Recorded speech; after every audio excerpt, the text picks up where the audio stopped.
Bonjour les amis. Il était une fois un roi qui traversait la ville en carrosse et regardait par la fenêtre les gens se précipitant. Tout à coup il a vu un homme seul assis au milieu de la foule qui souriait.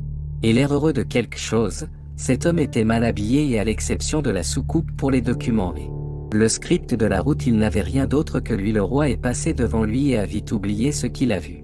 Au bout de quelques jours, le roi dut reprendre le même chemin où il revit le même homme complètement heureux. Assoupi, les yeux béatement fermés, le lendemain le roi choisit exprès le même chemin pour voir si cet homme serait à sa place.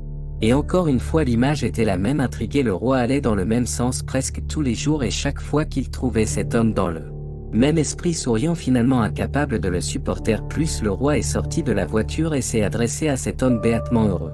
Avec ces mots: pourquoi souris-tu toujours presque tous les jours? Je te vois ici et il semble que tu sois absolument heureux. Exactement mon maître, a dit l'homme avec un sourire. Le roi a été surpris et a demandé: pourquoi es-tu heureux? Avez-vous de l'argent? Je n'ai rien mon maître, peut-être un peu pendant la journée. Tombé amoureux de la nourriture? Avez-vous une maison ou une famille? Ni ceci ni cela, je me demande le monde comme le vent.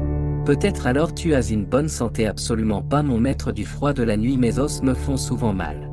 Et presque toutes mes dents sont tombées, ce qui vous rend si heureux. Alors dites-moi, peut-être que votre recette du bonheur sera utile pour moi. J'ai tout mais je suis mécontent. Tu vois, Dieu n'envoie jamais plus de défis pour un personne qu'il ne peut pas gérer et accable une personne uniquement avec les circonstances qui, à ce moment-là, sont les plus utiles à son épanouissement. Les circonstances dans lesquelles se trouve la personne sont le lieu de spiritualisation.